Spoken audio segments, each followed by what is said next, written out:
O meu convidado dessa noite é economista, professor da Universidade de Brasília. Tem mestrado pela PUC-Rio e doutorado pela UFRJ. Bom dia, professor Oreiro. Bom dia, Fernando. Tudo tranquilo? Tranquilíssimo, tanto quanto possível. Pois é. Escuta, Oreiro, eu queria te perguntar, começando a nossa conversa pelo fim, que é o momento atual de crise, que está todo mundo apreensivo. Sim. Eu inclusive, publiquei recentemente na Folha de São Paulo um artigo na minha coluna, falando da apreensão com as medidas econômicas. Porque a sensação que dá é de que na economia também, embora o Bolsonaro não seja protagonista nesse caso específico, ele delegou 100% da responsabilidade para o ministro, ao contrário do que aconteceu na saúde, mas nem por isso os sinais são de coerência em relação ao que fazer. Certo. Eu digo isso porque a sensação que dá é de que nós estamos vendo sinais trocados em relação à agenda para o combate à pandemia, que se confunde muitas vezes com a agenda do ano passado, que era uma agenda de austeridade. Sim. Então, não fica claro para o observador, mesmo que não leigo, como é o meu caso, que tenho mestrado em economia, não fica claro, afinal de contas, qual é o recado do governo Bolsonaro para famílias, empresários e entes federados, que estão perdendo de 30% a 50% da sua arrecadação, estados e municípios. Eu queria te perguntar, em primeiro lugar, você consegue ver coerência? Você tem alguma apreensão? E quais são as suas apreensões em relação à política econômica da pandemia? Assim, Fernando, o que eu vejo assim, de principal nessa equipe econômica é que essa equipe, como você colocou bem, ela tinha uma agenda até ano passado, que era a agenda de austeridade fiscal, de privatização, né, e de abertura comercial.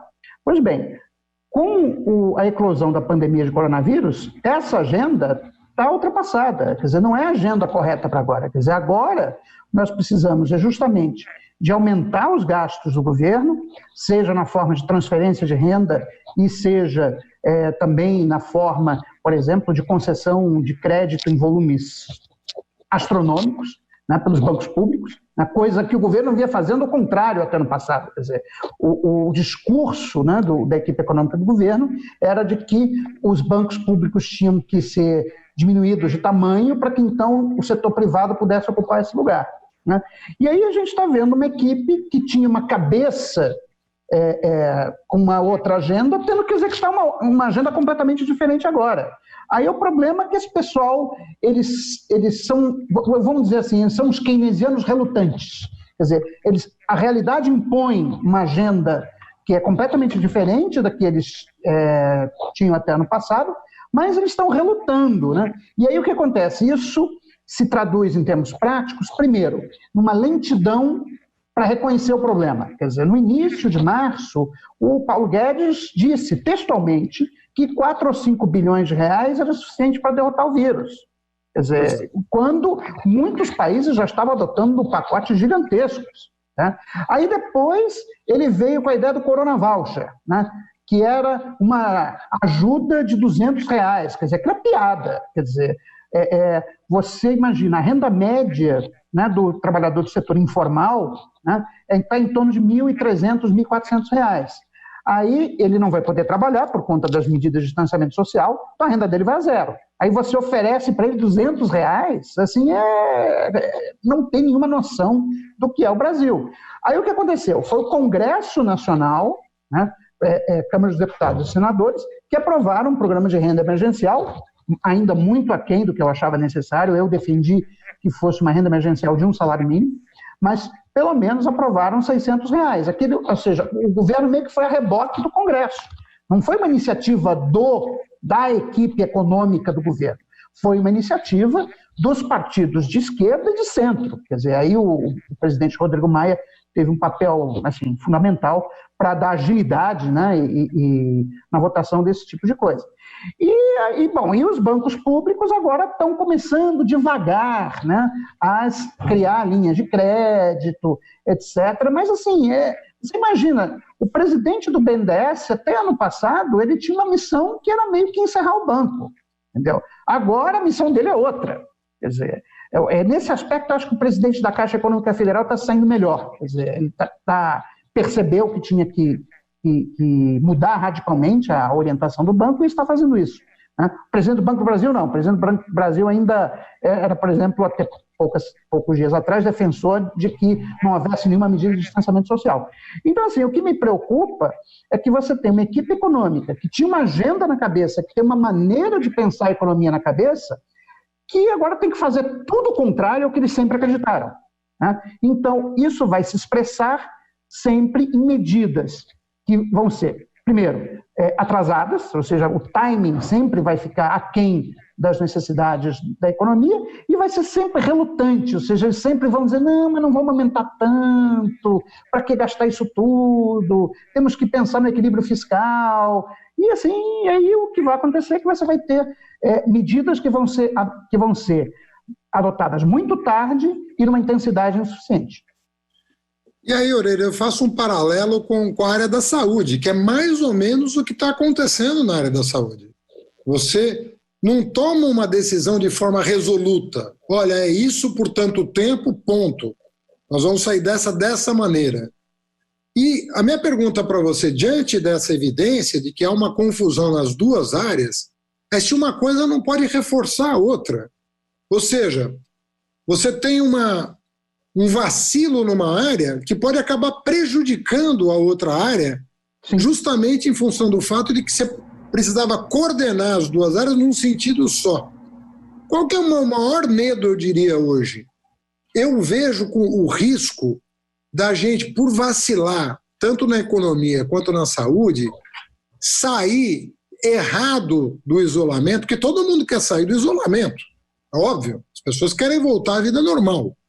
O problema não é querer voltar, o problema é o tempo de voltar de forma segura para não ter que restabelecer o isolamento daqui 3 ou 4 meses. Então, o medo do mundo hoje é que a gente cometa o erro de não tomar as providências para sufocar a pandemia num primeiro momento e, como os países asiáticos estão fazendo, restabelecer a vida normal com um nível de segurança satisfatório. E, mesmo assim, com algum risco, porque ninguém sabe exatamente como é que vai funcionar o pós-pandemia. Sim. Mas a minha pergunta é, você não acha que esse tipo de vacilo pode acabar comprometendo?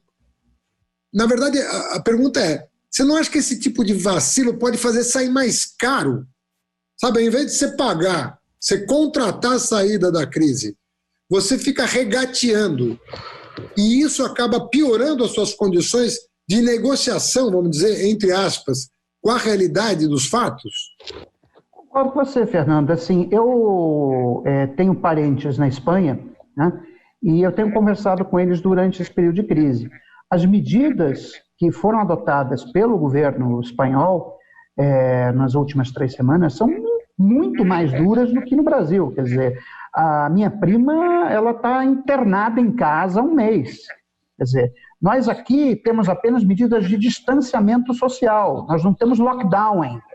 Tá? Quer dizer, e quando a gente olha, né, para os indicadores de distanciamento social, a gente observa que em nenhum momento a gente conseguiu um nível de distanciamento social acima de 70%, que era tido pelos especialistas como o mínimo necessário para realmente achatar a curva e impedir uma difusão mais rápida do vírus. Então o que nós tivemos do ponto de vista sanitário? A gente ficou com o pior dos 2 mundos, ou seja, adotamos as medidas de distanciamento social que têm impacto econômico, mas não na intensidade necessária para impedir enfim, a difusão mais rápida do vírus. Tá? Então, eu acredito que nas próximas semanas a curva de casos e de mortes vai crescer muito e que vai levar a um endurecimento das medidas de distanciamento social, como é provável que algumas cidades, por exemplo, como São Paulo, tenha que ter lockdown mesmo, ou seja, proibir as pessoas saírem na rua. Tá? Ou seja, vai ser um cenário muito pior, e aí por mais tempo. E uma coisa que as pessoas não estão lembrando, o hemisfério norte está saindo do inverno. Tá?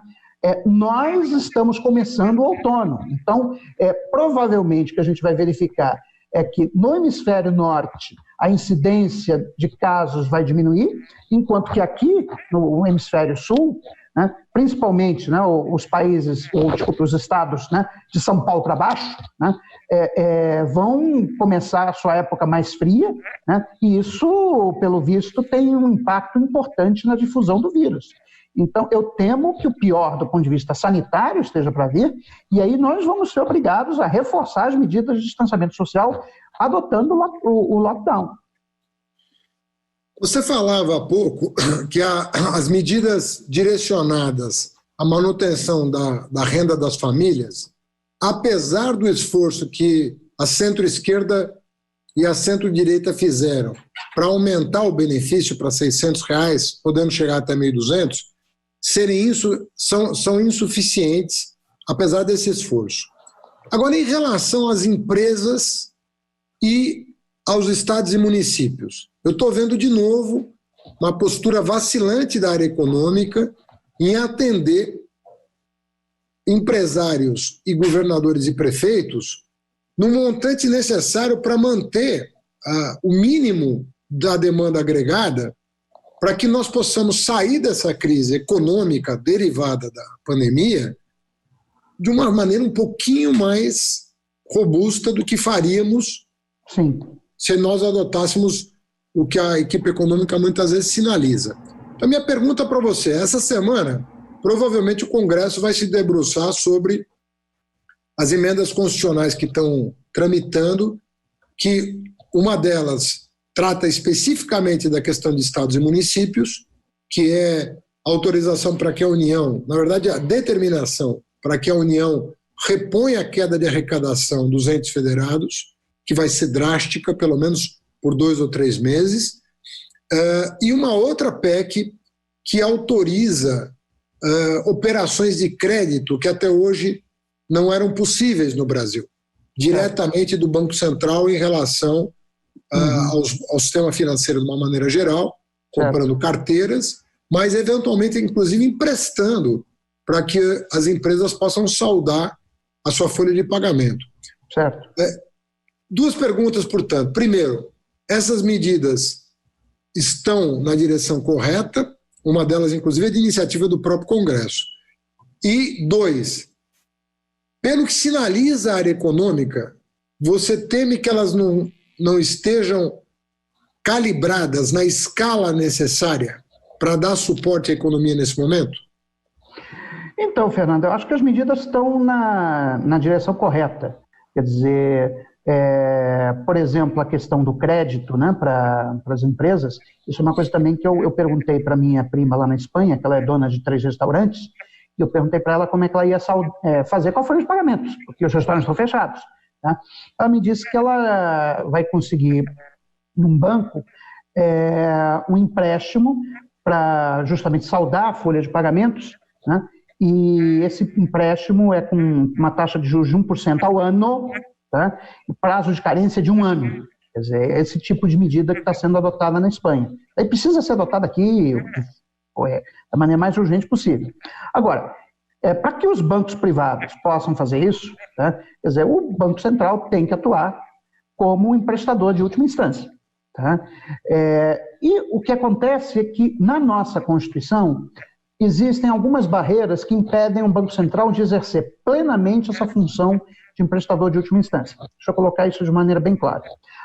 Como é que funciona a política monetária hoje? A política monetária hoje é uma relação entre o Banco Central e os bancos comerciais.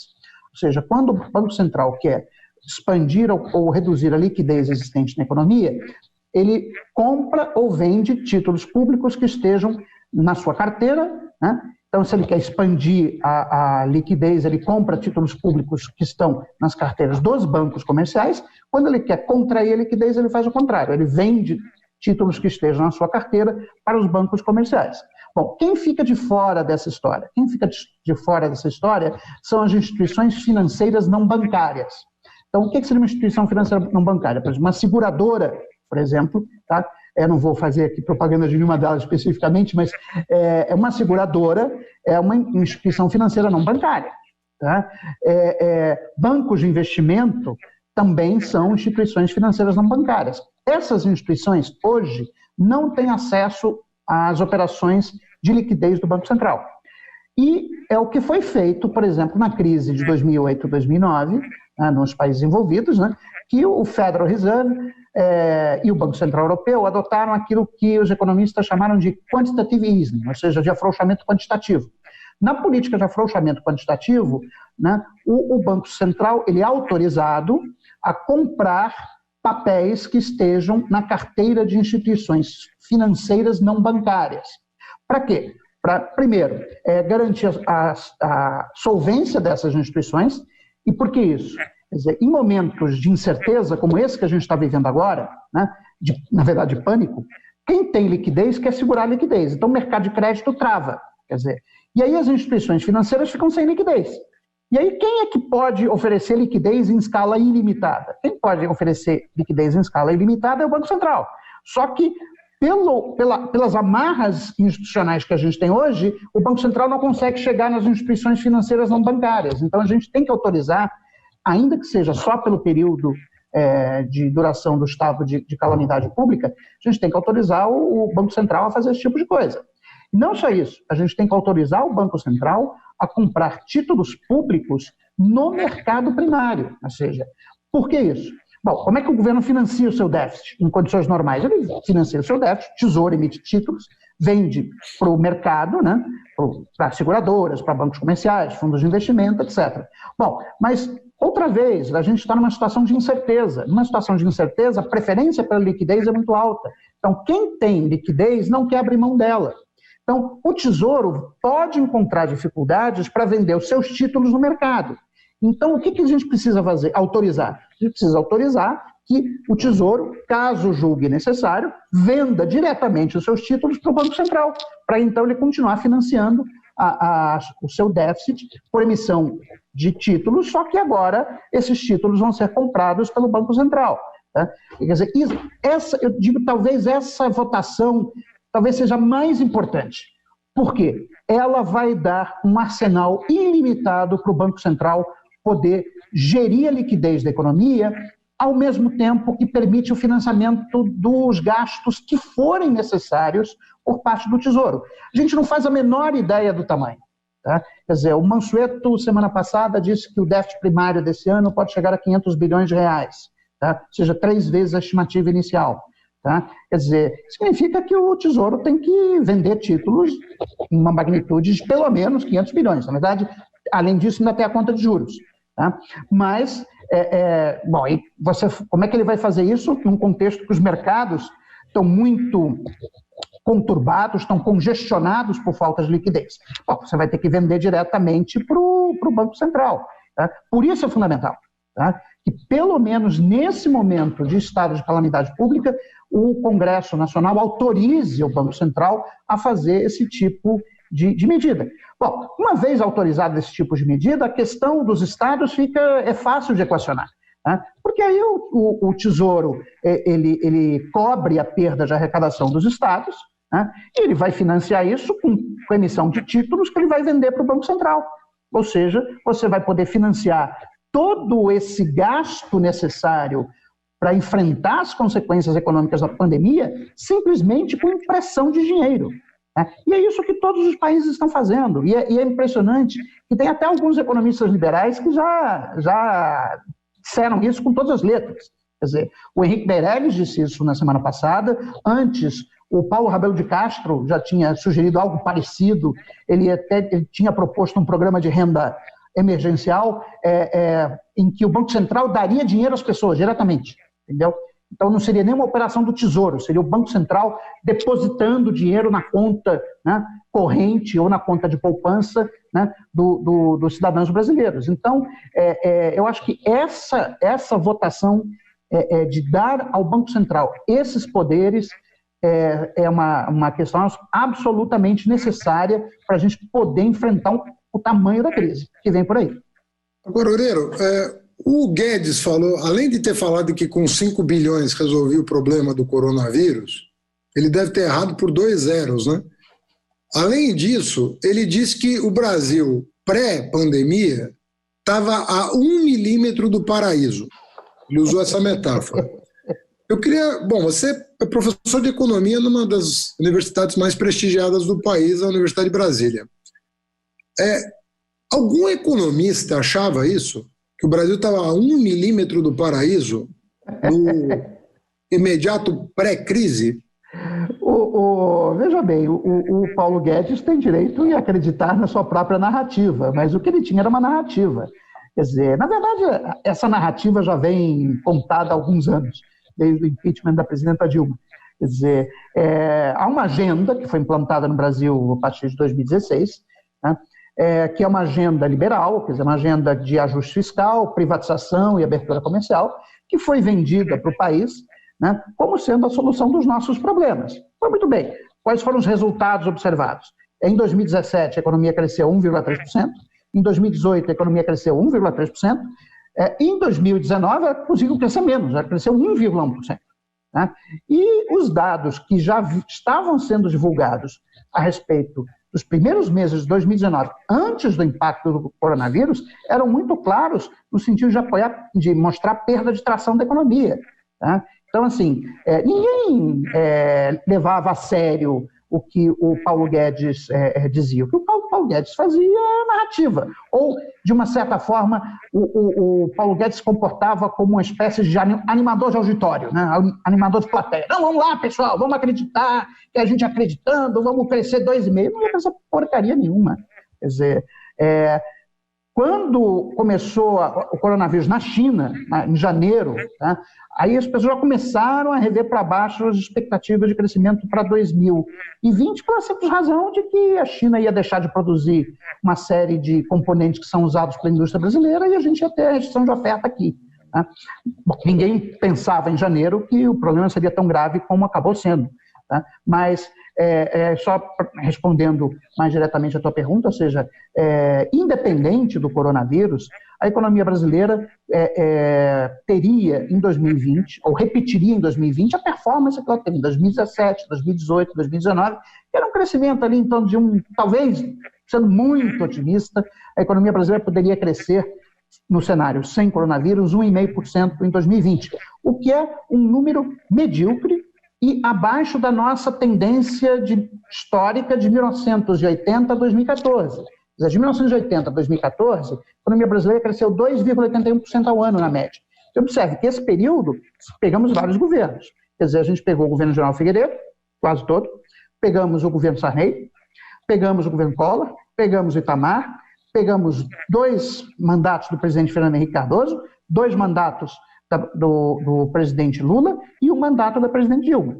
Então, assim, são governos de espectros ideológicos completamente diferentes, mas a economia, na média, cresceu 2,81%, e tendo uma série de crises. Quer dizer, só lembrar que no início dos anos 80 tivemos a crise da dívida externa, depois, na segunda metade dos anos 80, as crises dos fracassos dos planos heterodoxos de estabilização, né? Aí depois, em 94, 95, tivemos a crise do México e da Argentina, depois em 97 a crise do Sudeste Asiático, em 98 a crise da Rússia, em 99 a nossa crise de balanço de pagamentos, depois em 2001 tivemos o atentado às Torres Gêmeas e a crise das empresas.com, tá? Em 2008, 2009 a crise financeira internacional. Então, não foi um período mar de rosas, quer dizer, foi um período muito conturbado. E ainda crescemos 2,81%, muito mais do que a gente tem crescido nos últimos 4 anos. Agora, Loureiro, o que aconteceu com a economia brasileira? Porque eu vou fazer aqui o papel do advogado, você é desenvolvimentista, conhecido como mais de matriz keynesiana, seu pensamento, e os liberais diziam assim, olha, os heterodoxos, como eles chamam, né, quem não segue rigorosamente a cartilha do mainstream, né, eles falam, olha, eles pediam câmbio e juro. Em 2019 nós tivemos câmbio favorável e o juro mais baixo da história. E ainda assim crescemos pouco mais de 1%, 1,1%. Ou seja, esse diagnóstico está errado, esse diagnóstico desenvolvimentista está errado. A gente tem que olhar para outras coisas para crescer mais. Não obstante, aí mudando de lado, eles falaram que com a reforma da Previdência ia ter uma espécie de crowding in, né? Os empresários que tinham saído do mercado de investimento iam voltar a investir pelo grau de confiança na economia brasileira e também isso não aconteceu. Ou seja, o juro estava melhor, o câmbio estava melhor, as contas públicas estavam com um horizonte melhor e nós crescemos em termos per capita praticamente zero. Então, se formos pegar o crescimento da população, a renda per capita cresceu zero. Qual é o nó da economia brasileira? Eu estou falando de pré-coronavírus, por quê? Porque nós vamos ter o pós-coronavírus. Sim. Nós vamos ter que discutir a economia brasileira a hora que a gente sair disso, se Deus quiser, o mais rapidamente possível. Qual é o nó? Você como economista, macroeconomista, você se fosse convidado pelo presidente da República para aconselhá-lo e ele te perguntasse, qual é o nó? O que eu faço para o Brasil crescer mais? O que está faltando diante desse quadro que eu estou pintando? Então, Fernando, assim, a economia brasileira ficou com câmbio apreciado e juro alto por 25 anos. Foram 25 anos de câmbio apreciado e juro alto.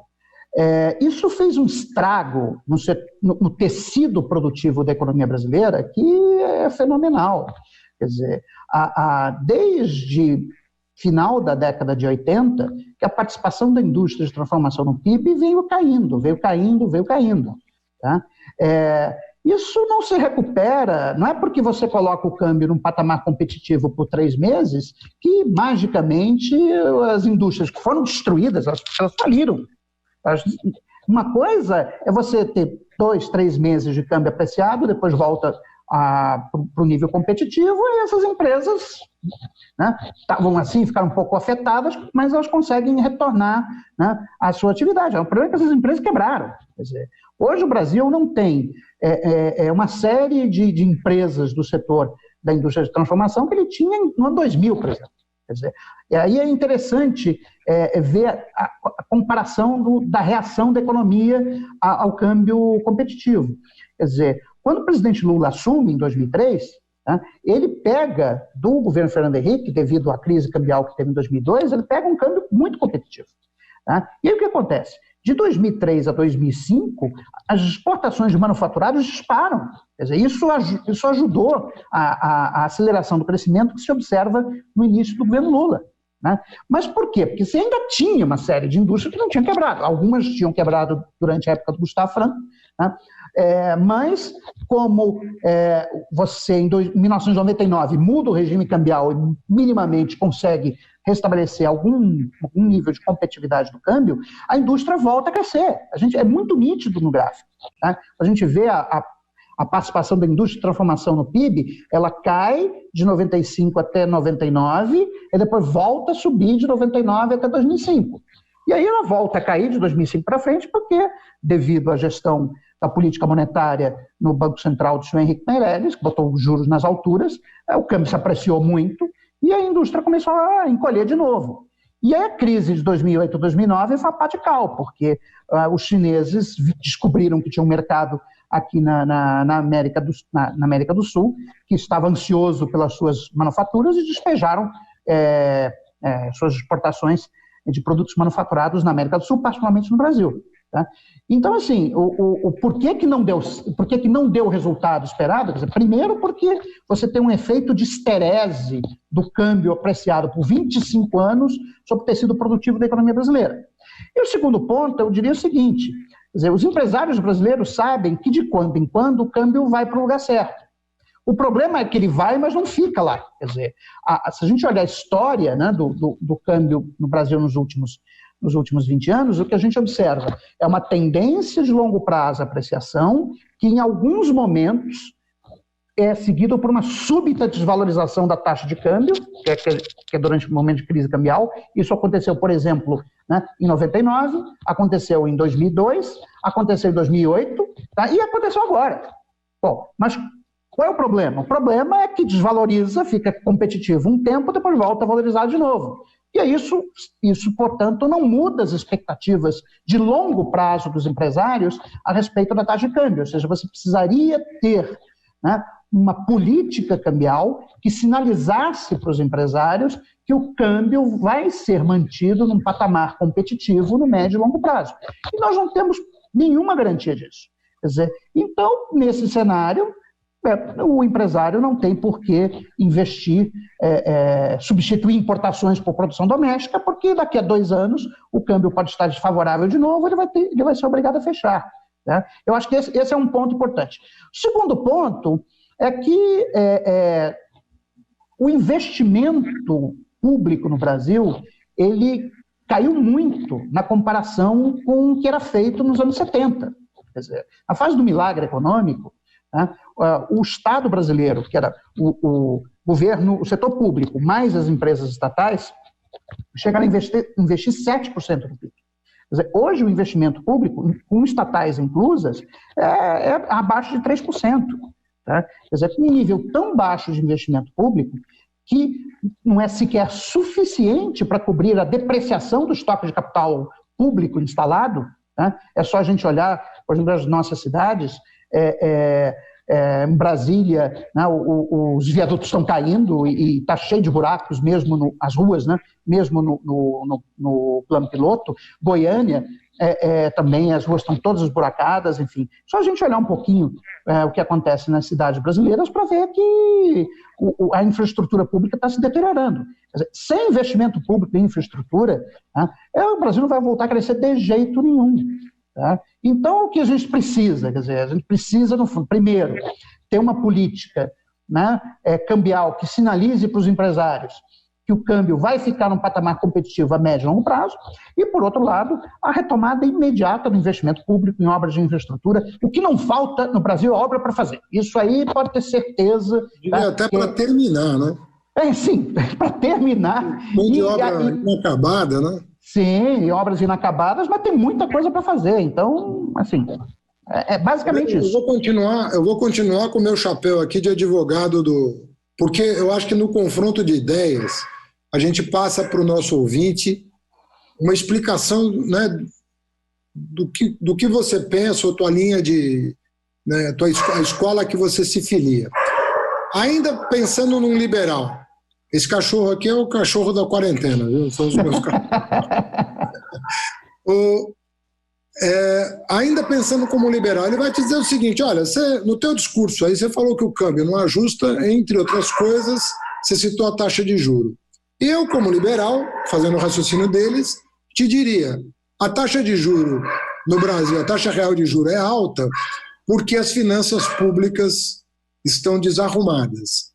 É isso que me obriga a pagar um prêmio para quem investe em título público, é o problema das finanças públicas deficitárias. Então eu tenho que fazer, para baixar a taxa de juros e para o câmbio voltar para o lugar, eu tenho que fazer a lição de casa, que é voltar a ter superávit primário. Agora, eu sempre estou fazendo as duas coisas. Do outro lado, aí mudando de novo do lado do balcão, do segundo mandato do Fernando Henrique até o final do governo Lula, foram 12 anos de superávit primário. Sim. Né? Que, entre parênteses, o Brasil é campeão de ficar olhando superávit primário, porque a maioria dos economistas olha para o déficit nominal. Sim.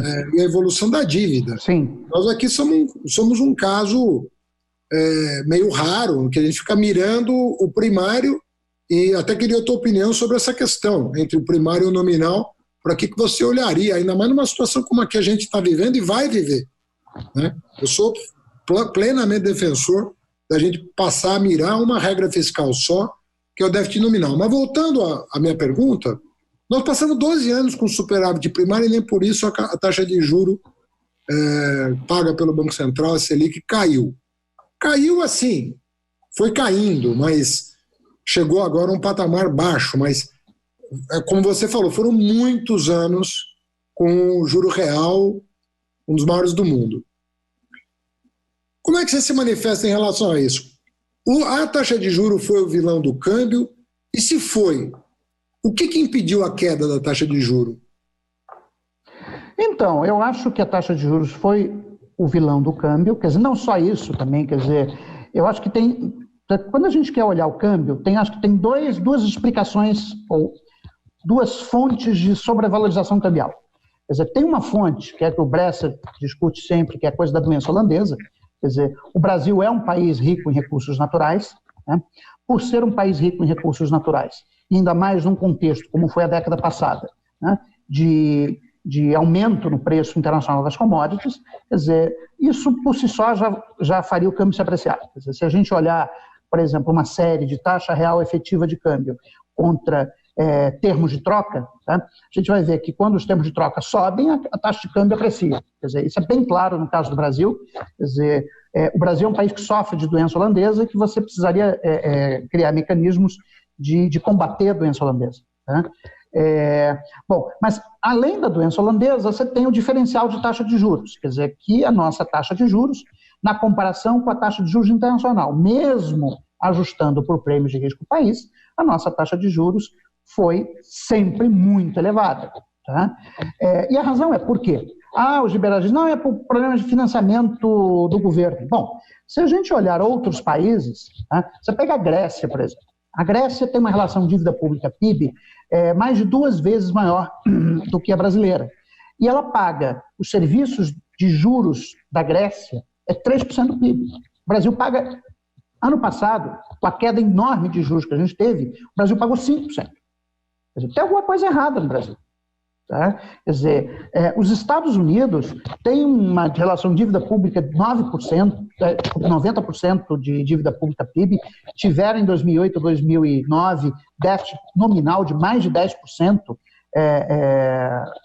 do PIB e estavam trabalhando com taxa de juros zero. Então, quer dizer, essa ideia de que o juro é alto por conta do desarranjo das contas públicas, isso não faz o menor sentido. Tá?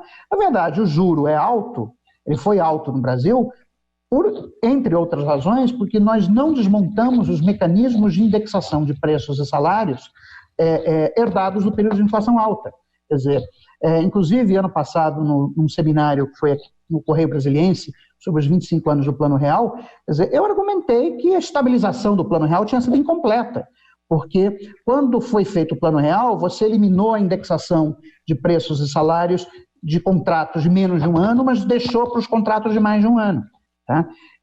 E isso aumenta a inércia inflacionária, ou seja, né, a resistência da inflação à queda, e obriga, consequentemente, o Banco Central a usar uma dosagem maior de juros para fazer a inflação cair. Tá? Então, o que nós deveríamos ter feito nesse tempo todo era ter eliminado para sempre a indexação de contratos no Brasil. Vou te dar um exemplo. Tá? Se você vai na Europa e você toma um empréstimo num banco comercial, não existe cláusula de reajuste. Não, vou levar em conta a inflação. Não, você pega um empréstimo em euros. Tá? Se eu estou pegando, 100 mil euros de empréstimo, vou pagar esses 100 mil euros há, 20 anos e, basicamente, o valor nominal está fixo. Quer dizer, tem os juros, obviamente, que incidem sobre o empréstimo, mas não existe cláusula de reajuste monetário dos valores contratados. Quer dizer, todos os contratos na Europa, pelo menos na área do euro, deixar isso bem claro, todos os contratos na área do euro são feitos em euros. Então, não existe, por exemplo, contrato de aluguel na Europa indexado a alguma coisa. Tá? Os contratos são feitos em euros. Ou seja, você aluga um apartamento, digamos, por 30 meses, né? O contrato, é 800 euros por mês. 800 euros por mês durante 36 meses. Acabou. Quando o contrato terminar, você for renovar, aí você negocia, tá? Dependendo do mercado, né? Você pode conseguir um aluguel mais alto, um aluguel mais baixo, mas isso vai ser no momento de renegociação do contrato. Agora, cláusula automática de reajuste com base na inflação passada, quer dizer, isso já devia ter sido extinto há muito tempo. Tá? E, ao invés de fazer isso, uma das medidas que o Guedes estava pensando ano passado era criar financiamento imobiliário com reajuste com base na inflação passada. Aí, realmente, é ampliar a indexação. Quer dizer, isso a gente tem que eliminar para sempre.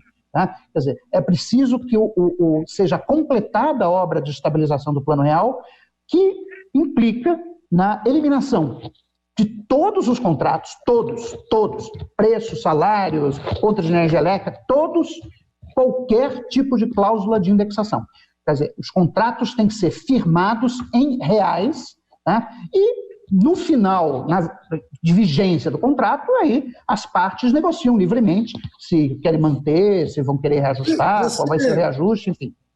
É isso. Você aproveitaria a crise para fazer esse tipo de reforma, que não está nem no horizonte da equipe econômica? Por exemplo, regras fiscais. Nós temos 3 regras fiscais que vão ser suspensas por 90 dias, alguma coisa assim. Nós temos regra de ouro, proibição de emitir título que não seja para investimento. Nós temos lei de responsabilidade fiscal, que são a meta de déficit primário, que anualmente é prevista na lei de diretrizes orçamentárias. E você tem agora, mais recentemente, a partir do governo Temer, o teto de gastos. Ou seja, os gastos do governo federal não podem exceder a inflação dos 12 meses antecedentes. Você tem 3 regras. Você tem isso no campo da economia, do orçamento público. Na economia privada, você tem esses problemas todos de indexação. Você aproveitaria o momento para repensar as reformas que precisam ser feitas para relançar a economia no pós-pandemia? Ou você acha que isso traria algum risco para o país? Não, assim, eu só... percepção externa. Então, eu só faria um mapeamento de quais são as medidas emergenciais que precisam ser adotadas, como a gente estava falando, a autorização para o Banco Central comprar títulos públicos e privados, isso tem que ser aprovado para ontem. Tá? Então, você tem que, primeiro, adotar as medidas emergenciais necessárias para lidar com essa crise. Agora, uma vez feito isso, eu acho que, assim, é o momento da gente repensar as regras fiscais brasileiras. Vou te dar um exemplo. Quer dizer, todo mundo sabe que a regra de ouro no Brasil não tem nada a ver com o conceito da literatura de finanças públicas de regra de ouro. Quer dizer, é uma jabuticaba brasileira. Né? Inclusive, eu falei isso numa das audiências públicas, né, que eu participei no Senado Federal sobre as PECs, né, do Plano Mais Brasil, né, que a regra de ouro brasileira não tem nada a ver com a regra de ouro das finanças públicas. Entre outras razões, porque se a gente olhar o histórico dessa regra, de 1996 até 2015, né, a regra só não foi cumprida em 2 anos. No entanto, a dívida pública aumentou muito. Ou seja, aquilo para qual a regra foi desenhada, a sua justificativa, que seria de controlar o aumento do endividamento público, simplesmente não aconteceu. E por que não aconteceu? Porque a regra de ouro no Brasil não é a regra de ouro da literatura internacional. Tá? Então, seguinte, tira esse negócio de regra de ouro. Aliás, ninguém lembrava desse negócio de regra de ouro. Quer dizer, eu mesmo só fui me dar conta da regra de ouro quando o pessoal começou a dizer, não vamos cumprir a regra de ouro. Eu falei, que diabo de regra de ouro é essa? É que tem lá na Constituição, alguém colocou em 1988, colocaram lá e ficou por isso mesmo. E ninguém era um não tema.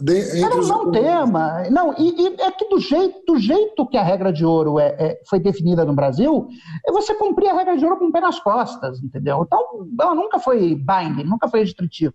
Né?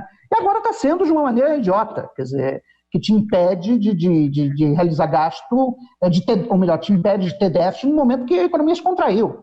Né? Então, essa regra de ouro simplesmente teria jogá-la fora. Né? Teto de gasto nem se fala. Quer dizer, não existe nenhum país do mundo que tenha essa versão de teto de gasto que o Brasil tem. Quer dizer, a gente congelou em termos reais por 10 anos, né, o gasto primário, tá? Não tem praticamente nenhuma cláusula de escape, só a coisa da calamidade pública, isso sim está lá, mas, por exemplo, ela não prevê nenhuma flexibilização se a economia crescer menos, nada disso, tá? E congelou em termos reais, num país que a população ainda cresce 0,8% ao ano e que, portanto, a demanda por serviços públicos, principalmente saúde e educação, vai crescer, tanto quanto a população, pelo menos. Entendeu? Então, não faz nenhum sentido. Quer dizer, eu acho que isso tem que ser, se não eliminado, pelo menos flexibilizado. Você tem que fazer uma regra que faça mais sentido. Quer dizer, poderia ser, por exemplo, você indexar, né, o gasto, o crescimento do gasto, não ao IPCA, mas o IPCA mais uns X% ao ano, né, que te dê alguma folga, né, para o investimento público crescer. E, por fim, a lei de responsabilidade fiscal, no caso da União, acho que precisa ser aperfeiçoada. Quer dizer, ter uma meta de resultado primário, do jeito que é hoje, ela é procíclica, ou seja, quando a economia está crescendo, você cumpre a meta de resultado primário com o pé nas costas, porque a receita está crescendo, né? Então o governo não tem nenhum problema de cumprir a meta e, assim, se a receita crescer muito, ele tem até espaço para aumentar o gasto, né? Já quando tem uma recessão, é o contrário, quer dizer, quando tem uma recessão, as receitas caem, como a receita cai, para cumprir a meta, você tem que cortar gasto, geralmente vai cortar investimento, como você está cortando investimento, acentua a queda do produto, que acentua a queda da arrecadação fiscal, ou seja, é uma regra procíclica, quer dizer, que também não faz nenhum sentido. Quer dizer, o ideal seria você fazer uma regra de resultado primário estrutural, ou seja, resultado primário levando em conta o estado do ciclo econômico. Moreira, eu queria te fazer uma pergunta sobre as reservas cambiais. Quão foi importante ter acumulado reservas no período Lula-Dilma? Nós batemos quase 400 bilhões de dólares. E qual é o sentido das afirmações recentes, veiculadas pela imprensa, feitas pelo Guedes, sobre queimar 50% dessas reservas? Pelo menos no final de semana circulou essa informação de que ele teria dito para os senadores que não faz sentido manter essas reservas. E ele já tinha dito no passado, antes da eleição até, que se chegasse a R$5 por dólar, que ele ia torrar as reservas cambiais. Então, duas perguntas associadas às reservas. Quão importante foi acumulá-las naquele período? Qual a importância delas hoje, em termos de colchão de segurança para o Brasil? E se faz sentido a perspectiva de diminuir a dívida bruta vendendo reservas cambiais? Então, Fernando, eu acho que a acumulação de reservas foi fundamental para a gente evitar uma armadilha que tinha no Brasil até 2002, que era a possibilidade de uma crise fiscal por profecias autorrealizáveis. Tá? Você imagina o seguinte, até 2002 o governo brasileiro era devedor em dólar, ou seja, a sua dívida externa, né, era superior ao volume de reservas internacionais, então a posição líquida do governo brasileiro em dólar era devedora. Então, você imagina que nesse cenário, o mercado financeiro acredita que o governo vai dar um default na sua dívida. Se o mercado financeiro acredita que o governo vai dar um default na sua dívida, você tem saída de capitais. Quando você tem saída de capitais, o câmbio dispara. Como o governo é devedor em dólar, quando o câmbio dispara, a dívida do governo em reais aumenta, o que confirma, né, a expectativa inicial do mercado de que o governo estava insolvente, levando a uma nova rodada de saída de capitais e de desvalorização do câmbio. Ora, quando você passa a ser credor em dólar, o mecanismo funciona ao contrário. Por quê? Se você tem saída de capitais e desvalorização do real, a dívida líquida do setor público cai, porque o valor em reais das reservas aumenta. Então, a situação fiscal do governo melhora com a desvalorização, né? E esse é o ponto. Quer dizer, e por isso que eu acho errado olhar a dívida bruta. Quer dizer, não faz nenhum sentido. Se você perguntar para qualquer empresário quanto é que você deve, ele vai dizer, não, eu devo R$100 para o banco, mas eu tenho R$20 na minha conta corrente, então a minha dívida líquida é 80. Bom, mas é a mesma coisa no caso do governo. Quer dizer, você tem 350 bilhões de dólares em reservas, que vale mais de 1 trilhão e não sei quanto, Tá? Quando o câmbio se desvaloriza, você tem um ganho de capital nessas reservas, portanto, a dívida líquida do governo diminui. Tá? Eu acho que esse mecanismo foi fundamental. Nós não tivemos, durante o governo do presidente Lula e da presidente Dilma, nós não tivemos plano externo, Fernando. Quer dizer, que a gente teve durante o governo Fernando Henrique. Tá? Quer dizer, o Brasil sempre tinha, aliás, historicamente, desde o final da Segunda Guerra Mundial, sempre a corda, né, da restrição externa ameaçava enforcar o Brasil. Quer dizer, quando a gente conseguiu ser credor em dólar, isso morreu. Acho que, então, assim, é de uma irresponsabilidade inacreditável do Paulo Guedes defender isso. E outra coisa, eu não preciso vender reservas para juntar dinheiro para combater o coronavírus, até porque as despesas que eu tenho que fazer são em reais, não em dólares. Tá? O que as pessoas precisam receber na sua conta corrente é real. E real, o Banco Central emite. Tá? Aí voltamos à necessidade daquela PEC que autoriza o Tesouro a vender títulos diretamente do Banco Central. Então, se você precisar aumentar o gasto público, o Tesouro aumenta, e ele vai financiar isso com a venda de títulos para o Banco Central do Brasil. Eu não preciso vender um tostão das reservas internacionais para fazer isso. Na verdade, eu preciso dessas reservas mais do que nunca, porque é um momento complicado no cenário internacional, o comércio internacional vai desabar, quer dizer, eu não sei se as exportações brasileiras vão cair mais rápido ou mais devagar que as nossas importações, não sei. Tem uma tendência de saída de capitais dos países emergentes em direção aos Estados Unidos. Né? Então, nesse momento de crise, você ficar brincando com reservas, entendeu? É de uma insanidade inacreditável. Quer dizer, tudo bem, se a gente precisar vender para não ter muita oscilação do dólar, até você pode fazer isso de maneira comedida.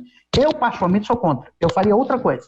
Já que estamos o mundo inteiro está em quarentena, né? As pessoas não podem se locomover, não sei por que o capital pode se locomover entre países. Você deveria adotar uma quarentena de saída de capitais. Isso ajudaria muito a estabilização do câmbio no Brasil e preservaria as nossas reservas.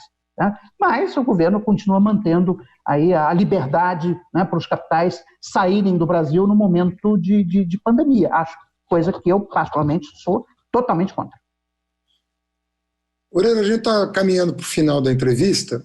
Eu queria te fazer uma pergunta sobre economia internacional. Ou seja, qual é o grau de confiança que você tem de que as nações líderes que tocam a macroeconomia em escala global, estamos falando da China, estamos falando da Alemanha, sobretudo que lidera com a França a zona do euro e, obviamente, a economia americana. Você acha que a gestão da crise permite vislumbrar uma saída organizada? Em 2008, nós tivemos uma socialização do prejuízo de tal ordem, as dívidas públicas todas dispararam no mundo inteiro, ou seja, os estados nacionais estão mais endividados do que estavam em 2008, porque basicamente você pagou a banca financeira, inclusive os desatinos, né, de especulação que tinham sido feitos com derivativos, mercado acionário, subprime, aquela coisa toda que a gente já conhece. O que você vislumbra hoje para a saída dessa crise? Que mundo você está enxergando fora do Brasil? Sim, Fernando, ainda está muito, o cenário está muito incerto, né? Quer dizer, porque o fato é que nós não temos grandes lideranças no mundo. Quer dizer, os dois grandes líderes mundiais hoje, um é a chanceler Angela Merkel, o segundo é o Papa Francisco. Tá? Quer dizer, o Trump é um elefante tendo ataque epilético numa loja de cristais. Tá? O Macron tem pouca liderança. Então, assim, ter uma saída organizada, né, como a gente teve, por exemplo, um novo acordo de Bretton Woods, né, como foi feito em 1944, acho muito pouco provável. Tá? Por outro lado, eu acho que a globalização vai dar alguns passos para trás. Quer dizer, a gente está vendo países adotando medidas, a França já fez isso, a Alemanha está fazendo isso, de reverter a globalização no sentido de, primeiro, impedir que empresas nacionais sejam compradas por empresas chinesas, né? E no caso do Japão, isso aconteceu na semana passada, inclusive o governo japonês está induzindo as empresas japonesas que operam na China a voltar para o Japão, tá? Então, aquela historinha da cadeia global de valor, né, que os liberais brasileiros adoram contar, dizendo que é isso que a gente tinha que fazer para se inserir de forma competitiva no comércio internacional, eu acho que isso vai, em grande medida, recuar. Quer dizer, nós vamos voltar a ter um esforço de reindustrialização dos países do Ocidente, tá? Eu estou falando da Alemanha, estou falando da França, dos próprios Estados Unidos, quer dizer, de forma trabalhada, o Trump é uma tentativa de fazer isso, tá? Acho que ele faz do jeito errado, mas o Trump foi eleito basicamente porque ele prometeu para os trabalhadores do cinturão da ferrugem nos Estados Unidos que ele ia devolver os empregos deles, entendeu? Então, eu acho que a globalização vai voltar, vai dar vários passos para trás. Uma outra coisa que eu espero que saia dessa crise é que o pós-crise, os diversos países adotem alguma versão do que o senador Bernie Sanders chamou de New Deal verde. Ou seja, como você vai precisar de muito investimento público para sustentar a demanda agregada no pós-crise do coronavírus, quer dizer, uma alternativa é você investir pesado na descarbonização das economias. Eu acho que isso é um cenário que pode ser possível. Bom, eu queria te agradecer, Oreiro. Eu conversei com o professor da Universidade de Brasília, José Luiz Oreiro, que é mestre pela PUC-Rio e doutor pela UFRJ. E, como vocês sabem, todas as segundas-feiras, às 20 horas, aqui na UOL-TV e nas redes sociais, a gente conversa com um novo convidado. Fico feliz de ter conversado com você. Muito obrigado pela tua atenção. Cuide-se de você e da sua família e que a gente saia dessa o mais rapidamente possível. Grande abraço, Oreiro. Muito obrigado, Fernando. Outro abraço. Obrigado.